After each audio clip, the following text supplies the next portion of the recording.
So this is on page 9. It says, an amusement park offers 2 options for entrance as shown in the graph below. Option 1 is this, and option 2 is this.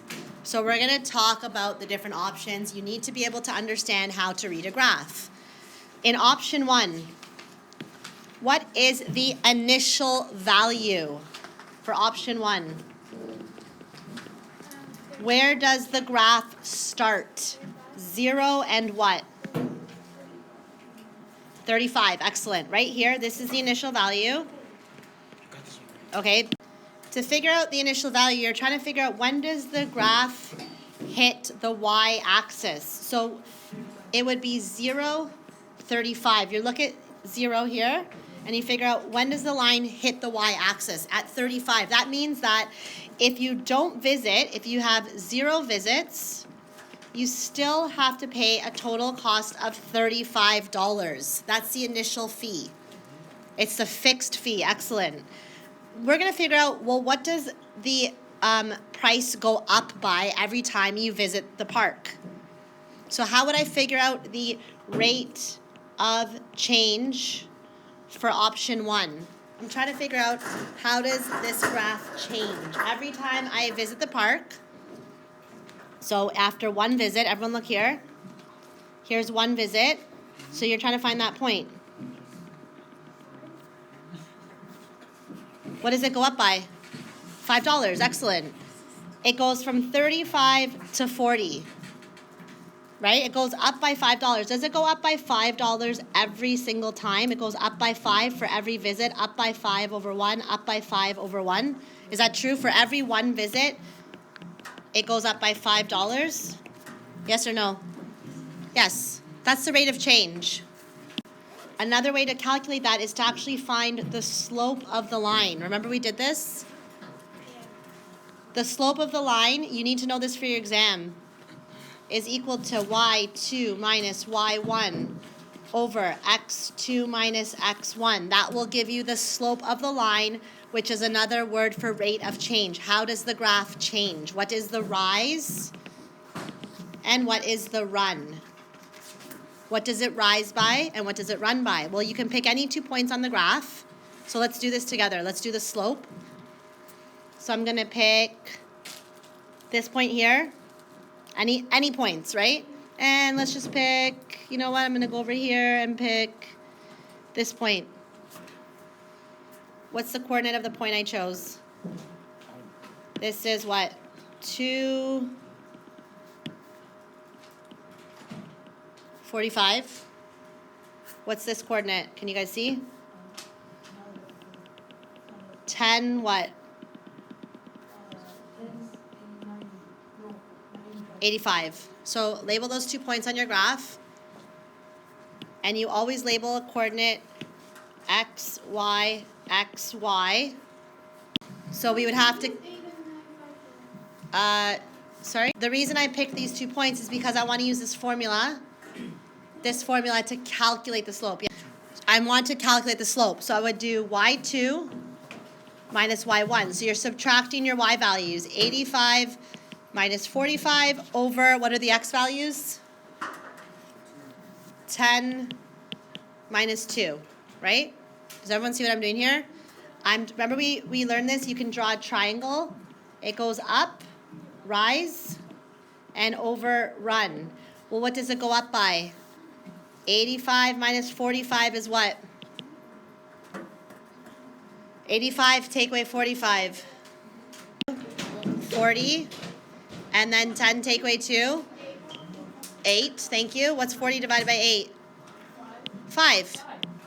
The slope is 5. That's what we said. The rate of change is 5. It goes up by 5 for every visit. Do you understand that? The rate of change for option 1, all we've looked at right now is option 1.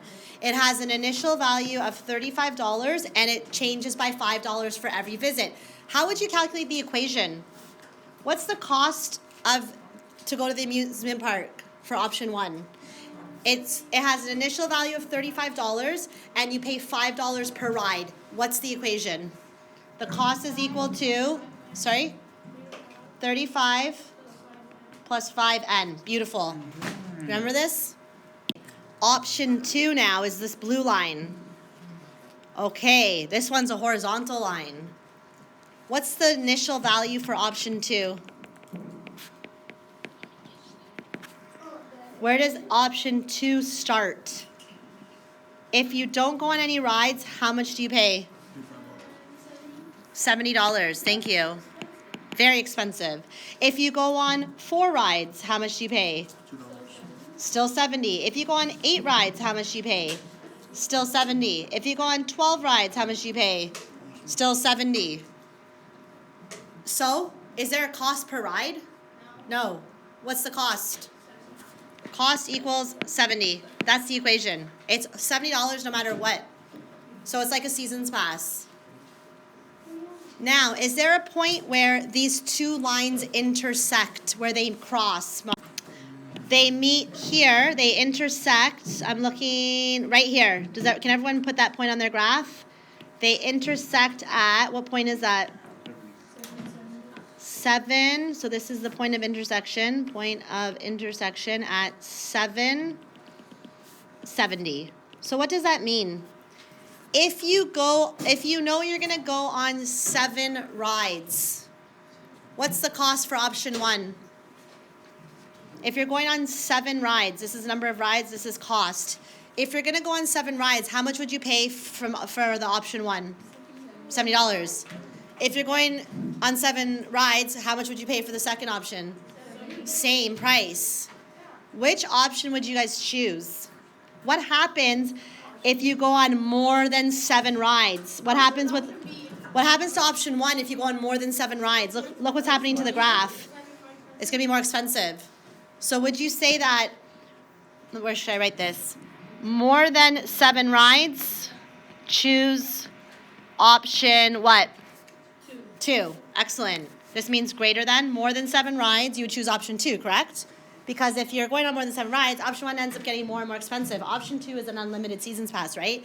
But if you're only going to go on like 1 ride down here, then choose option 1. Good. So let's write that over here. Less than 7 rides, choose option 1. If you're going on 7 rides, you know for sure you're going to go on 7 rides. Does it matter which one you choose? I personally would still choose option 2 because what if I decided, hey, I want to go on another ride? Okay? So let's answer it. Which of the following statements about the options is true? True or false? For 4 visits, option 2 is $15 cheaper. Is that true or false? Okay, so option 1 for 4 visits is, yes, you're right, it's $55. And how much is option 2 always? $70. What's 70 take away 55? Is the difference 15? So that's true. That's true. So A is true. Give yourself a check mark if you got true. Oh, sorry, it says option 2 is cheaper. You're right, that's false. My bad. Option 1 is $15 cheaper. See, I didn't read properly. Thank you. You're right. Option 2 is more expensive at 4 visits. Okay, that's false. For fewer than 8 visits, is option 2 cheaper if you have less than 8 visits? Is that true or false? False. Right? If you have 8 visits, you're going to go with option 1. Option 1 is cheaper. So this is incorrect. Option 2 is not cheaper if you have less than 8 visits. Okay, let's see C. For 11 visits, let's find 11. How much is option 1? It's true. Right here. How much is option 1 for 11 visits? How much is option 1 for 11 visits? $90. And how much is option 2? It's always 70. Is the difference between that $10 or is it? No. So that's false. That's incorrect. It's more than $10. For more than 7 visits, is option 1 more expensive? Yes or no? As you have more than 7 visits, is option 1, does it become more expensive? Yes, so this is true. This is the winner.